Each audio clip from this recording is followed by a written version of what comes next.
let's talk about one of the most common words in English, have. I mean, you probably use it dozens of times a day without even thinking about it. But what if I told you it's hiding a secret double life? A secret that trips up even really advanced speakers. Let's get into it.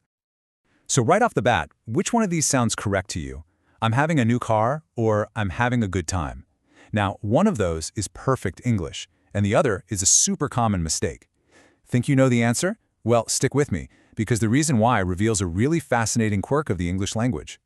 You see, the whole secret behind that question is that we aren't dealing with just one version of have. We're actually dealing with two.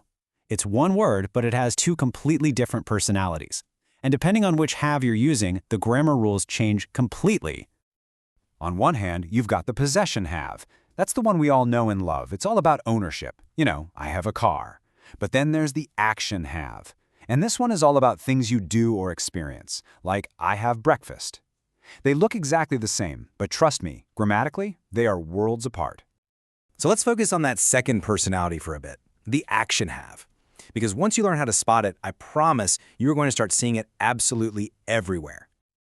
Just think about it for a second. You don't own breakfast, right? You do the action of eating it. And it's the same thing for having a swim, having a rest, or having a good time. These aren't things you possess, they're experiences and activities. And here it is in a totally natural conversation. I've just had breakfast. The person speaking just finished the action of eating. That's the action have in its natural habitat. Pretty simple when you see it like that, huh? Okay, so how do you use this action have correctly every single time?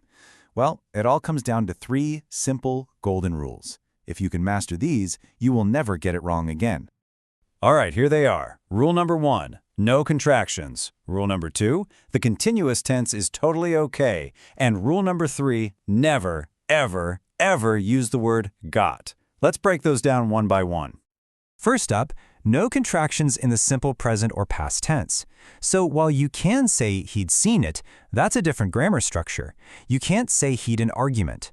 When have means an action, you need the full phrase, he had an argument. The contraction just sounds wrong.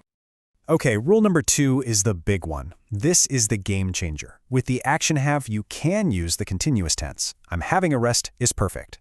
Now remember our question from the very beginning? This is the key. You can't say I'm having a car because possession is a state. It's not an ongoing action. But you absolutely can say I'm having a good time because a good time is an experience. And that, my friends, is the answer. And finally, our third golden rule. Just leave got out of it. When you're talking about possession, saying I've got a car is perfectly normal, very common. But for an action, nope, it's a mistake. You don't have got dinner, you simply have dinner. The takeaway is really simple. If it's an action, you gotta drop the got. All right, you've got the 3 golden rules. You're ready. So let's put on our grammar detective hats and use them to spot a few common mistakes that people make all the time. Let's analyze the evidence. First up, I'm having a pain. Why is this one wrong? Well, because pain is a state of possession. It's something you have, not a continuous action you're performing. So the correct way to say it is simply, I have a pain. Okay, next one. We have got dinner. What's the mistake here? Dinner is an experience, an action. And remember rule 3? With actions, we drop the got. So it's simply, we have dinner. See how those rules just instantly make everything clear? And just like that, you've unlocked a grammar superpower. You can now see the hidden logic behind this super common word. And it all boils down to one simple question you need to ask yourself. This is it. This is the one thing you need to remember. The next time you use have, just ask yourself, is this possession or is this an action? Is it about ownership or an experience? If it's an action or an experience, you know the deal. No contractions, continuous tense is fine, and absolutely no got. It just goes to show you, sometimes the simplest words hide the most amazing complexity. Which leads me to a final question for you. Now that we've cracked the code on have, what other everyday words do you think are out there, hiding a secret life? Thanks for joining me for this explainer.